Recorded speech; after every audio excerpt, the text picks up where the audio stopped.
अधिकांशतः लोग सोचते हैं कि भगवान का महाप्रसाद सदा सदा से इस संसार में मिलता आया है, परंतु नीचे वर्णित लीला से पहले भगवान विष्णु का महाप्रसाद इस भौतिक संसार में उपलब्ध नहीं था, शिवजी तथा नारद मुनि जैसे ऋषियों के लिए भी नहीं। फिर कैसे महाप्रसाद इस संसार में आया? इस संबंध में चैतन्य मंगल में एक कथा आती है। एक दिन कैलाश पर्वत पर नारद मुनि की भेंट शिवजी से हुई। नारद मुनि उन्हें भगवान श्री कृष्ण और उद्धव के बीच वार्तालाप का वर्णन करने लगे।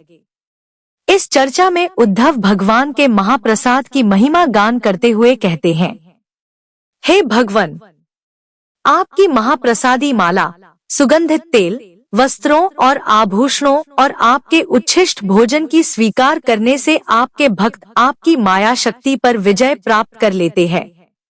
हे कैलाशपति, नारद मुनि ने आगे कहना जारी रखा, यह सुनकर मेरे हृदय में भगवान विष्णु का महाप्रसाद चखने की तीव्र उत्कंठा जागृत हुई है। इस आशा से मैं वैकुंठ गया और जी जान से माता लक्ष्मी की सेवा करने लगा। 12 वर्षों तक सेवा करने के पश्चात एक दिन लक्ष्मी जी ने मुझसे पूछा, नारद, मैं तुम्हारी सेवा से अत्यंत प्रसन्न हूँ, तुम मनचाहा वर मांग सकते हो। नारद जी ने हाथ जोड़कर कहा, हे माता, चिरकाल से मेरा हृदय एक बात को लेकर पीड़ित है। मैंने आज तक कभी भगवान नारायण के महाप्रसाद का आस्वादन नहीं किया है। कृपया मेरी यह अभिलाषा पूरी कर दीजिए। लक्ष्मी देवी दुविधा में पड़ गई। लेकिन नारद, मेरे स्वामी ने मुझे कठोर निर्देश दिए हैं कि उनका महाप्रसाद किसी को भी न दिया जाए। मैं उनकी आज्ञा का उल्लंघन कैसे कर सकती हूँ? परंतु तुम्हारे लिए मैं अवश्य कुछ व्यवस्था करूंगी। कुछ समय पश्चात लक्ष्मी देवी ने भगवान नारायण से अपने हृदय की बात कही कि कैसे उन्होंने गलती से नारद मुनि को भगवान का महाप्रसाद देने का वचन दे दिया है। भगवान नारायण ने कहा, हे प्रिय, तुम्हें बड़ी भरी गलती की है, परंतु अब क्या किया जा सकता है?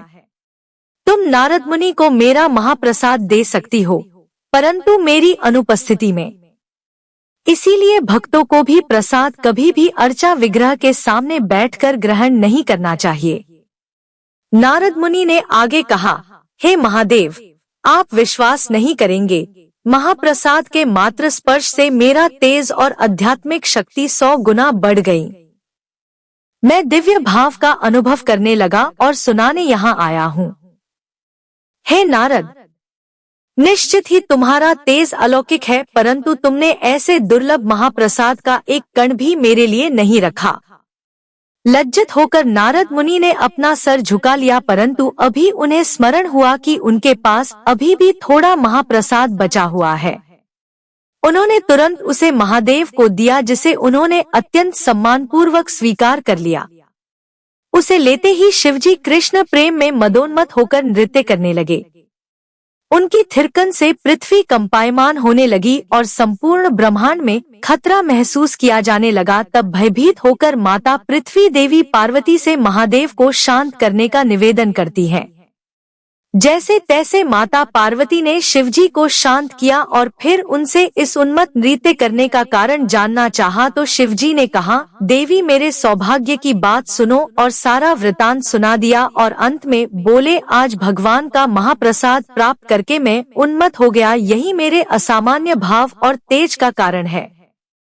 तभी माता पार्वती क्रुद्ध हो गयी और बोली, स्वामी, आपको महाप्रसाद मुझे भी देना चाहिए था। क्या आप नहीं जानते मेरा नाम वैष्णवी है? आज मैं प्रतिज्ञा लेती हूँ कि यदि भगवान नारायण मुझ पर अपनी करुणा दिखाएंगे तो मैं प्रयास करूंगी कि उनका महाप्रसाद ब्रह्मांड के प्रत्येक व्यक्ति, देवता और यहाँ तक कि कुत्तों बिल्लियों को भी प्राप्त होगा।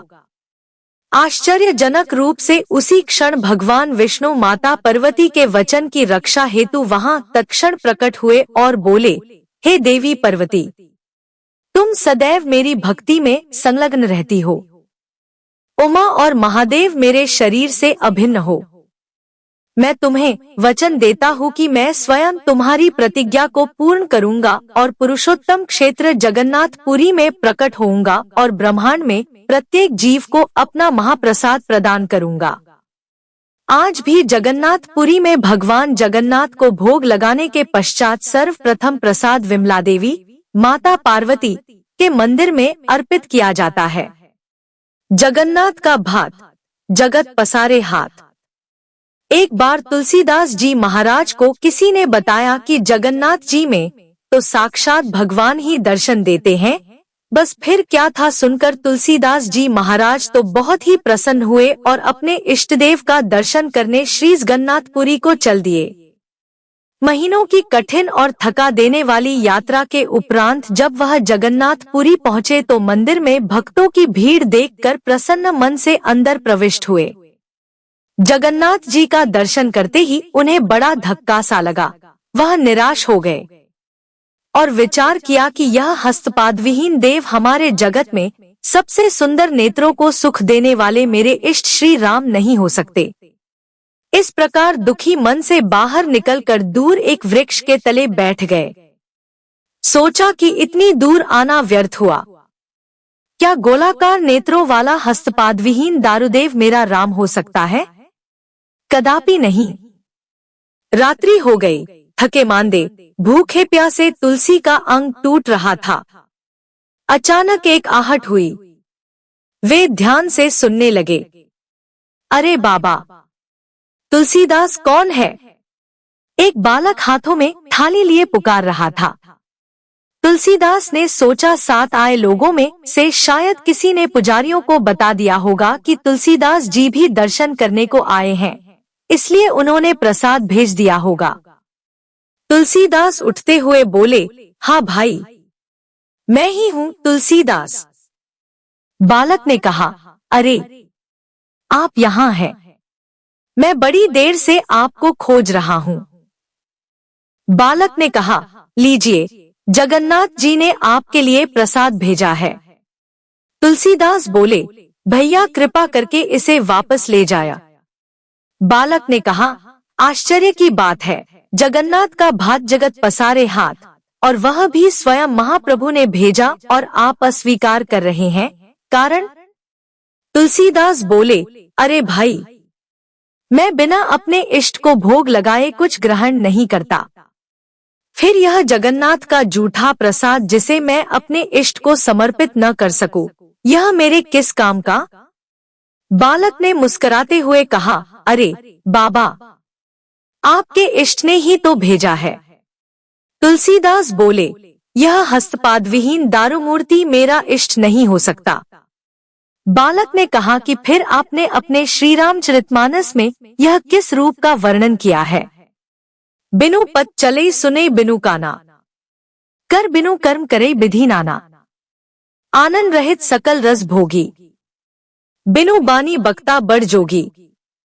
अब तुलसीदास की भाव भंगिमा देखने लायक थी। नेत्रों में अश्रु बिंदु, मुख से शब्द नहीं निकल रहे थे। थाल रखकर बालक यह कहकर अदृश्य हो गया कि मैं ही तुम्हारा राम हूँ। मेरे मंदिर के चारों द्वारों पर हनुमान का पहरा है।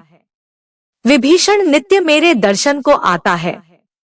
कल प्रातः तुम भी आकर दर्शन कर लेना। तुलसीदास जी की स्थिति ऐसी कि रोमावली रोमांचित थी। नेत्रों से अस्त्र अविरल बह रहे थे और शरीर की कोई सुधि नहीं।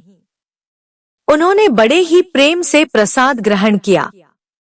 प्रातः मंदिर में जब तुलसीदास जी महाराज दर्शन करने के लिए गए तब उन्हें जगन्नाथ, बलभद्र और सुभद्रा के स्थान पर श्री राम, लक्ष्मण एवं जानकी के भव्य दर्शन हुए। भगवान ने भक्त की इच्छा पूरी की। जिस स्थान पर तुलसीदास जी ने रात्रि व्यतीत की थी, वह स्थान तुलसी चौरा नाम से विख्यात हुआ। वहां पर तुलसीदास जी की पीठ बड़छता मठ के रूप में प्रतिष्ठित है। जय जगन्नाथ जी।